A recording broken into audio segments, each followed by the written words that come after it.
બાઇબલમાં પ્રકટીકરણના પુસ્તકમાં 7 મુદ્રાઓનો ઉલ્લેખ છે. કહેવાય છે કે આ ઘટનાઓનો એક એવો ક્રમ છે જે અંતિમ સમયની શરૂઆત કરે છે. તો ચાલો આજે આપણે આ મુદ્રાઓના એક ખાસ અર્થઘટનમાં ઊંડા ઉતરીએ અને એના દ્વારા જે સાક્ષાત્કારની સમયરેખા બને છે એને સમજવાનો પ્રયત્ન કરીએ. તો સવાલ એ છે કે દુનિયાના અંતનું જે વર્ણન છે એ ખરેખર કઈ રીતે અનફોલ્ડિંગ થાય છે?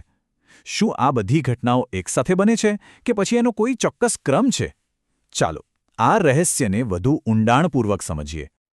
તો આપણી આજની સફર કંઈક આવી રહેશે.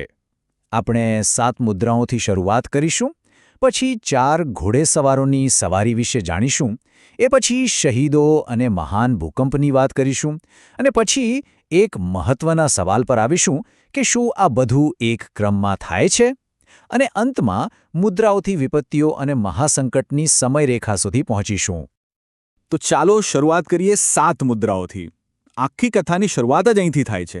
એક પછી એક મુદ્રા તૂટે છે અને પૃથ્વી પર ઘટનાઓનો એક નવો, વધુ ભયાનક તબક્કો શરૂ થાય છે. અહીં સૌથી રસપ્રદ વાત એ છે કે પહેલી 5 મુદ્રાઓ પોતે અંત નથી, પણ અંતની શરૂઆત છે. એને પ્રસવ પીડાની શરૂઆત કહેવામાં આવી છે.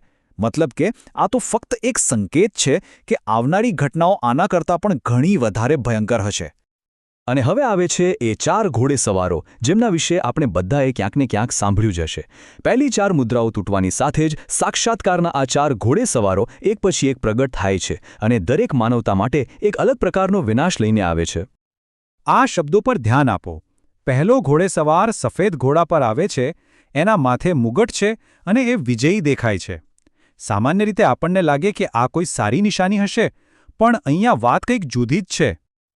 આ અર્થઘટન ખરેખર ચોંકાવનારું છે. અહીં સફેદ ઘોડો સચ્ચાઈનું પ્રતીક નથી, પણ મોટા પાયે ફેલાવવામાં આવતી છેતરપિંડીનું પ્રતીક છે. એનો દેખાવ ભલે વિજયી હોય, પણ એનું કામ લોકોને સાચા માર્ગથી ભટકાવવાનું છે. અંતિમ સમયની આ પહેલી નિશાની છે, ભ્રમણા. છેતરપિંડી પછી શું આવે? ખુલ્લો સંઘર્ષ. બીજો ઘોડેસવાર લાલ ઘોડા પર આવે છે અને એનો હેતુ સ્પષ્ટ છે, પૃથ્વી પરથી શાંતિનો નાશ કરવો અને યુદ્ધ ફેલાવવું. તો લાલ ઘોડો એટલે યુદ્ધ, અને યુદ્ધ પછી શું થાય એ તો આપણે સૌ જાણીએ છીએ, અછત અને દુકાળ. એટલે જ એના પછી તરત જ કાળો ઘોડો આવે છે, જેના સવારના હાથમાં ત્રાજવું છે, જે ભયંકર દુકાળ અને અછતનો સંકેત છે. જુઓ આ ક્રમ કેટલો તાર્કિક છે. અને હવે સૌથી ભયાનક ઘોડેસવાર. આ ચોથા ઘોડેસવારનું નામ જ મૃત્યુ છે, અને એ એકલો નથી, એની પાછળ પાતાળ પણ આવે છે. આ જ દર્શાવે છે કે વિનાશ કેટલો વ્યાપક હશે. આ ચોથા ઘોડેસવારની તાકાતની તો કલ્પના પણ કરવી મુશ્કેલ છે. એને પૃથ્વીના ચોથા ભાગ પર સત્તા મળી છે, અને એ યુદ્ધ, દુકાળ અને રોગચાળા જેવી બધી જ આફતોને એકસાથે લાવીને સર્વત્ર મૃત્યુ ફેલાવે છે. સારું, તો ઘોડેસવારો પછી શું? હવે આપણે આગામી 2 મુદ્રાઓ તરફ આગળ વધીએ.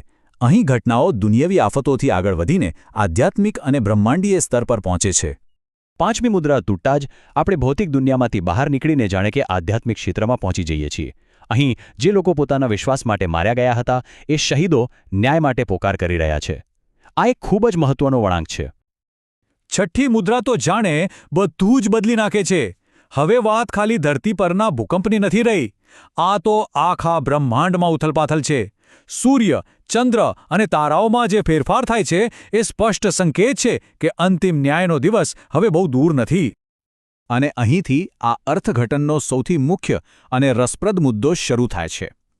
આ સિદ્ધાંત મુજબ સાક્ષાત્કારની ઘટનાઓ અસ્તવ્યસ્ત નથી, પણ એક કડક ક્રમમાં બને છે, જેમાં કારણ અને અસરનો સંબંધ છે. તો સવાલ એ છે કે આ બધી ઘટનાઓ કેવી રીતે બને છે? શું બધું એક સાથે ચાલી રહ્યું છે કે પછી એક પછી એક? એક મત એવો છે કે આ બધું એક જ સમયગાળાનું અલગ અલગ વર્ણન છે, પણ જે સ્ત્રોતનું આપણે વિશ્લેષણ કરી રહ્યા છીએ એ ભારપૂર્વક કહે છે, ના, આ બધું એક ચોક્કસ ક્રમમાં થાય છે. એક ઘટના પૂરી થાય પછી જ બીજી શરૂ થાય. તો આ ક્રમ પાછળ કોઈ તર્ક છે? બિલકુલ છે. ચાલો એક ઉદાહરણથી સમજીએ. પહેલું, 6ઠ્ઠી મુદ્રા વખતે શું થાય છે? ઈશ્વરના અમુક ખાસ સેવકોને રક્ષણ માટે એક નિશાની આપવામાં આવે છે, બરાબર? હવે બીજું, 5મા રણશિંગડા વખતે તીડને આદેશ મળે છે કે ફક્ત એવા જ લોકોને નુકસાન પહોંચાડો જેમના પર એ નિશાની નથી. આનો મતલબ શું થયો? સીધી વાત છે, નિશાની લગાવવાનું કામ પહેલાં પૂરું થવું જ જોઈએ. આ જ સાબિત કરે છે કે આ ઘટનાઓ ક્રમિક છે. આ ક્રમિક ઘટનાઓનું માળખું કેવું છે એ સમજવું ખૂબ જ રસપ્રદ છે. એ એકની અંદર એક જેવી રચના છે.